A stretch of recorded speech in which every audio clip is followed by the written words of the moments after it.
This video is on the deficit reduction and also the expenditure, or rather the cut on university funding. This has caused protests all over Britain, and many people have said that it is unnecessary for the students to protest, but I actually support the students, and this is where me and my new 1999 part company, because he of course has said that they are protesting twats, where I disagree. Why do I disagree? Well, let me read you a letter that the Labour Party sent me about what will happen to our universities, and then I'll talk about the deficit. Next Thursday, MPs will vote on the government's plans to treble tuition fees. I hope that as many MPs as possible will vote against these unnecessary, unfair plans. They are cutting money for university teaching by 80%, much more than other services, and are making graduates pay the whole cost of most of their degrees. Students will be forced to choose between the cheapest course, not what is best for them as an education to set them on the road to a high attaining successful job which will help the nation. And we will be paying back debts for over 30 years. The plans are bad for universities and not the road that we should be going down. The Labour Party will be voting against these plans. That Labour would avoid big cuts in university teaching grants and share the costs of higher education fairly. Now, Labour doesn't say why it would go into this, how it would deal with this in its letter, but I attached my own letter to it and sent it to a local editor of the South London Press.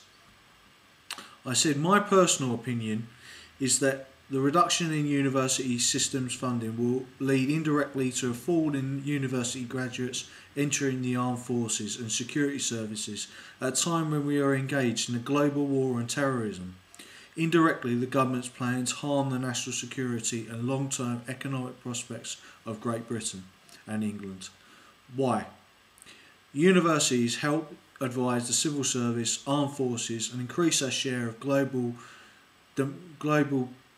gross product and the amount of research and development in Great Britain, which will help Great Britain get away from polluting fuels such as oil, which harm the environment. Oil in the Gulf region, where most of Britain's oil comes from, aside from the North Sea, of course, is also held by hostile families to Great Britain, such as the Bin Laden crime family. The cut in university funding will decrease our ability to train people to meet these threats and our ability to create nuclear fusion power to produce clean, cheap energy.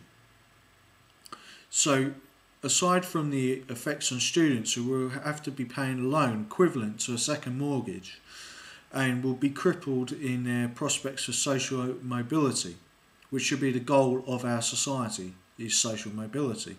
The implications for Great Britain are far-reaching and negative should this Bill of Parliament be reduce university funding. Universities are the backbone of our nation's economic and military strength. It is essential that we preserve this comparative advantage over other democracies and nations.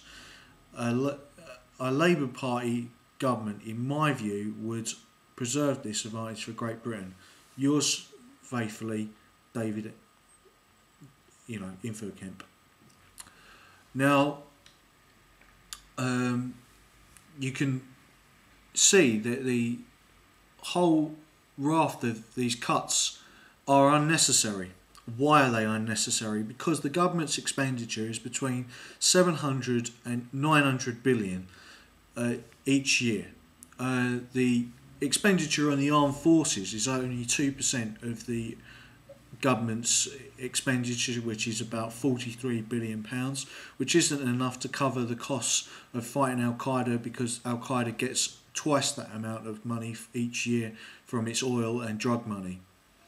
The university system is the only ones who can advise the civil service and the military on how best to take to the field, because all of these different systems are connected through the university system.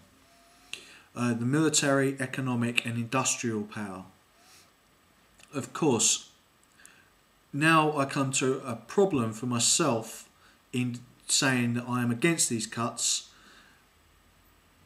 but I am for the reduction in the deficit. But I shall solve this problem by simply producing a figure which is the correct figure for the tax take of this country, the Great Britain, or England as you would say, and that is £1.7 trillion. Now, if the tax take is 1.7 trillion and the expenditure is 900 billion, then where is the rest of the money going? Close to £1 trillion of money is being siphoned off somewhere by somebody.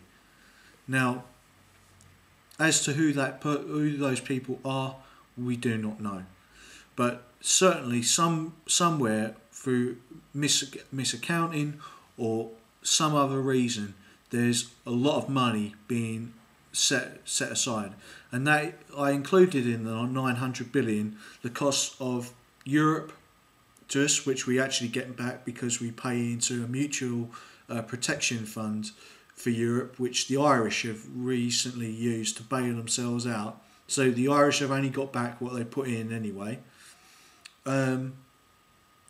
Also the cost of welfare and the cost of immigration.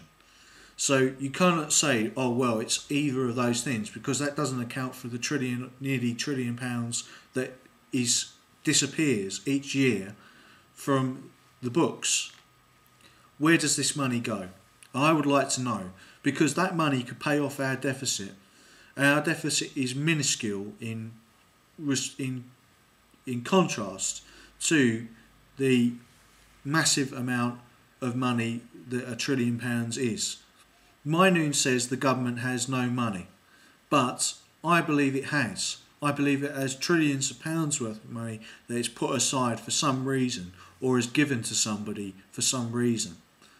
But we still don't know who those people are or where that money is going. Now, I've given out some sort of political affiliation there of the Labour Party. I am a Social Democrat. You already know that about me.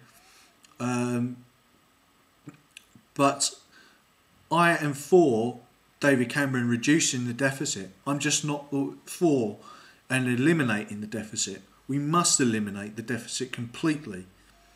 But I do not believe that the way he's doing it is the right way, because he should disclose where this trillions pounds has gone to, and he should be using it to get rid of the deficit, right? We should be going onto a euro type currency where it's backed 50% by gold, silver and other commodities, and also having using the basket of goods method, which we already use for the other percent, and which would take account of our growth in gross domestic product, our GDP and gross national product. Right, the rise in those, and the rise is continuing even despite the recession. We had a slight fallback over 4 quarters, which defines what a recession is. But we have still been growing, and growing at about 3%. So Europe and Great Britain are doing rather well, considering that America has food banks for its people, who are, some of them are starving. So I disagree with Amazing Atheist there. But overall, I'm between Ed Miliband and David Cameron's opinions on this issue, because we need to eliminate the deficit, but we can't cut our universities, which will harm our national security and our prospects for growth in the future. Thank you for listening.